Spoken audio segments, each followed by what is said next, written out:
নমস্কাৰ, মই দেৱাঞ্জল। মই এজন কাজিৰঙা নিবাসী আৰু কাজিৰঙা নিবাসী হিচাপে বৰ্তমান কাজিৰঙাক লৈ চলি থকা যিবিলাক চৰ্চা চলি আছে সেইবিলাকত মোৰ কিছু ক'বলগীয়া আছে। শেহতীয়াকৈ কাজিৰঙাত তিনিটামান ডাঙৰ ঘটনা ঘটি গ'ল। প্ৰথমটো ঘটনা হৈছে এলিভেটেড কৰিডৰ।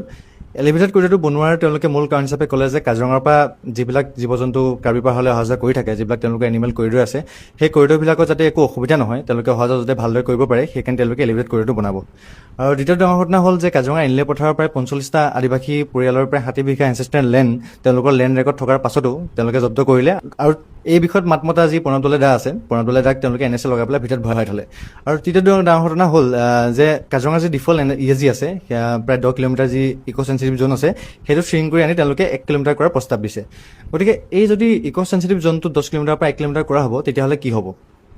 তেওঁলোকে যিবিলাক এনিমেল কৰিডৰ প্ৰটেক্ট কৰিম বুলি এলিভেটেড কৰিডৰ বনাইছে, সেই এনিমেল কৰিডৰবিলাকত তেওঁলোকৰ যেতিয়াই মন যায় তেতিয়াই আনপ্লেণ্ড আনৰেগুলেটেড কনষ্ট্ৰাকশ্যন কৰিব পাৰিব, মাইনিং কৰিব পাৰিব। যিবিলাক আশে পাশে ৱাটাৰ বডিজ আছে, যিবিলাক ফাৰ্মিং লেণ্ড আছে, যিবিলাক এনচেষ্ট্ৰেল লেণ্ড আছে, লগতে যিবিলাক হাবি আছে, সেইবোৰ সিহঁতি নষ্ট কৰিব পাৰিব। আৰু সেইবিলাক আকৌ নষ্ট কৰি পেলাই কোনোবা হায়াত আহিব, কোনোবা তাজ আহিব, সিহঁতক আকৌ গতাই দিব। কিন্তু হায়াতে, তাজে বা ৰেডিচন ব্লুৱে প্ৰফিট কমাব, কিন্তু তাৰ বাবে ভুক্তভোগী হ'ব কোন?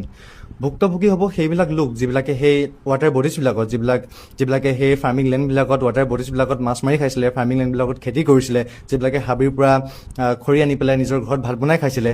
ভুক্তভোগী হ'ব সেই জন্তুবিলাক যিবিলাকে সেই এনিমেল কৰিডৰবিলাকত যেতিয়া বানপানী হয়, তেতিয়া সেই এনিমেল কৰিডৰবিলাক ইউজ কৰি পেলাই কাৰ্বি পাহাৰলৈ উঠি গৈছিলে। আকৌ যেতিয়া বানপানী হয়, সেই এনিমেল কৰিডৰবিলাকেৰে নামি আহি পেলাই আকৌ নিজৰ স্থানলৈ ঘূৰি আহিছিলে। গতিকে এইটো কোনো ডেভেলপমেণ্টৰ প্ৰশ্ন নহয়। এইটো কাজিৰঙাৰ যিবিলাক ফৰেষ্ট ডুৱেলাৰ আছে, যিখিনি লোকেল কমিউনিটি আছে, তেওঁলোকৰ জীয়াই থকাৰ অধিকাৰৰ প্ৰশ্ন। সেই যিসকল নিৰীহ জীৱ জন্তু আছে, তেওঁলোকৰ জীয়াই থকাৰ অধিকাৰৰ প্ৰশ্ন।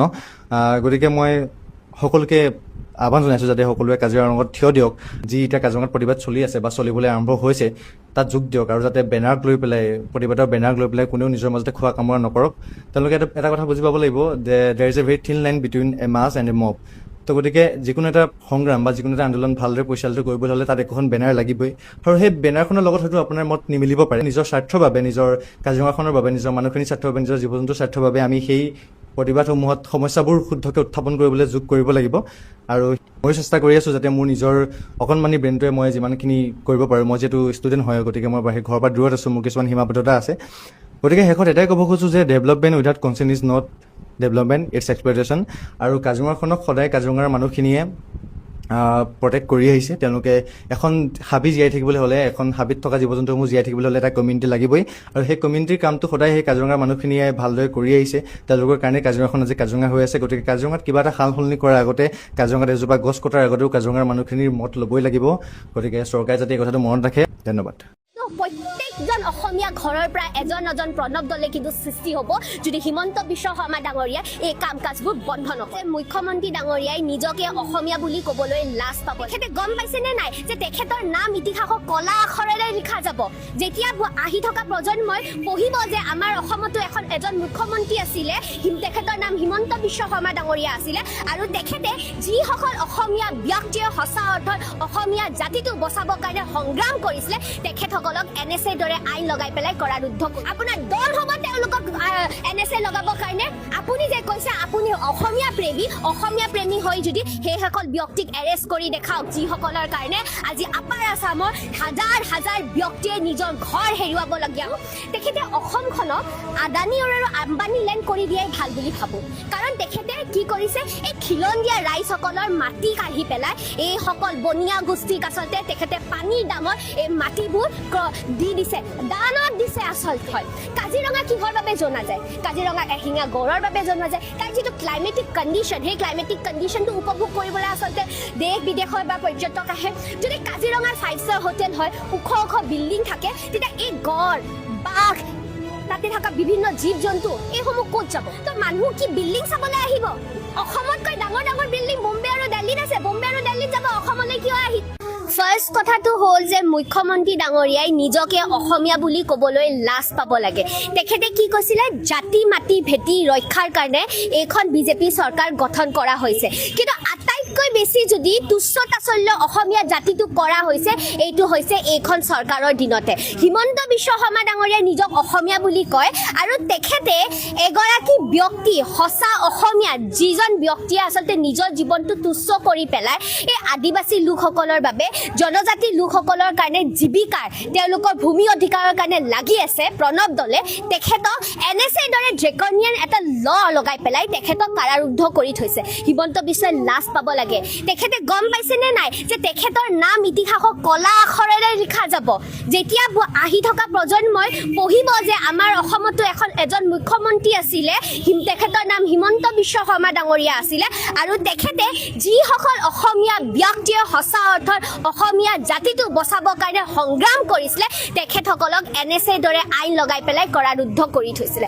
হিমন্ত বিশ্ব শৰ্মা ডাঙৰীয়াক ক'বলৈ বিচাৰিছোঁ আপোনাৰ যদি কলিজাত দম আছে তেনেহ'লে NSA লগাওক যিসকল ব্যক্তিৰ নাম আচলতে কয়লা চিণ্ডিকেটৰ নামত হাঙুৰ খাইছে আপোনাৰ দম হ'ব তেওঁলোকক NSA লগাবৰ কাৰণে আপুনি যে কৈছে আপুনি অসমীয়া প্ৰেমী হৈ যদি সেইসকল ব্যক্তিক এৰেষ্ট কৰি দেখাওক যিসকলৰ কাৰণে আজি আপাৰ আছামৰ হাজাৰ ব্যক্তিয়ে নিজৰ ঘৰ হেৰুৱাবলগীয়া হৈছে হাজাৰ ব্যক্তিয়ে আচলতে মৃত্যুক সাৱটি ল'বলগীয়া হৈছে সেইসকল ব্যক্তিক বিচাৰি ওলাও যাৰ বাবে আজি আপাৰ আছামৰ ব্যক্তিসকল বানপানীত বকাই আছে আপোনাৰ সাহস হ'বনে আৰু মই হিমন্ত বিশ্ব শৰ্মা ডাঙৰীয়াক ক'বলৈ বিচাৰিছোঁ তেখেতে অসমখনক আদানী আৰু আম্বানী লেণ্ড কৰি দিয়াই ভাল বুলি ভাবোঁ কাৰণ তেখেতে কি কৰিছে এই খিলঞ্জীয়া ৰাইজসকলৰ মাটি কাঢ়ি পেলাই এইসকল বনিয়া গোষ্ঠীক আচলতে তেখেতে পানীৰ দামত এই মাটিবোৰ দি দিছে দানত দিছে আচলতে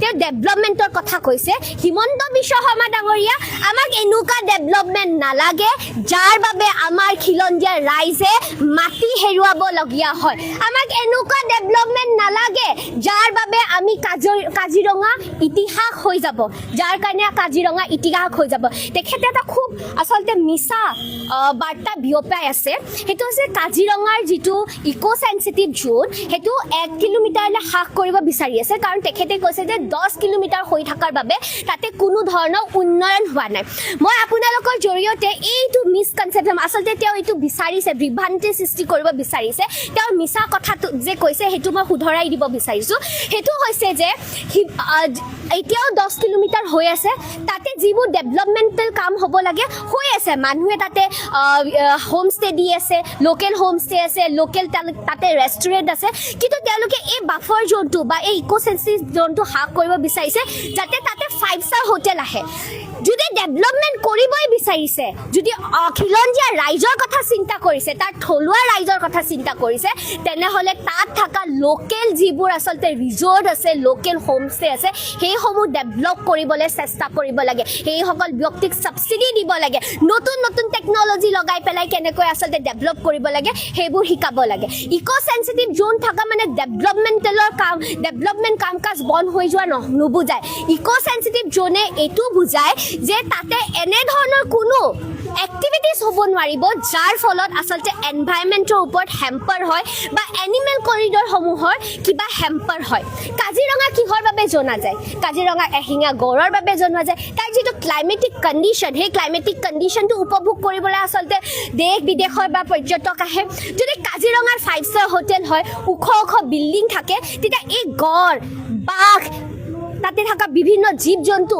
এইসমূহ ক'ত যাব এইসমূহ ক'ত যাবলৈ তেওঁলোকৰ ৰাস্তা নাথাকিব তো মানুহ কি বিল্ডিং চাবলৈ আহিব অসমতকৈ ডাঙৰ বিল্ডিং বম্বে আৰু দিল্লীত আছে বম্বে আৰু দিল্লীত যাব অসমলৈ কিয় আহিব হিমন্ত বিশ্ব শৰ্মা ডাঙৰীয়াই এইবোৰ মিছা কথা কোৱা বন্ধ কৰক আৰু প্ৰণৱ দলৰ দৰে ব্যক্তিক তেওঁক বিনা চৰ্তে ৰিলিজ কৰি দিয়ক নহ'লে এই আন্দোলন আচলতে সচলতে সীমাবদ্ধ হৈ নাথাকিব এই আন্দোলন বাহিৰলৈ ওলাই যাব তেওঁ এজন প্ৰণৱ দলক বন্ধ কৰিব পাৰে মুখ বন্ধ কৰিব পাৰে তেওঁ কাৰাৰুদ্ধ কৰিব পাৰে কিন্তু প্ৰত্যেকজন অসমীয়া ঘৰৰ পৰা এজন প্ৰণৱ দলে কিন্তু সৃষ্টি হ'ব যদি হিমন্ত বিশ্ব শৰ্মা ডাঙৰীয়া এই কাম কাজবোৰ বন্ধ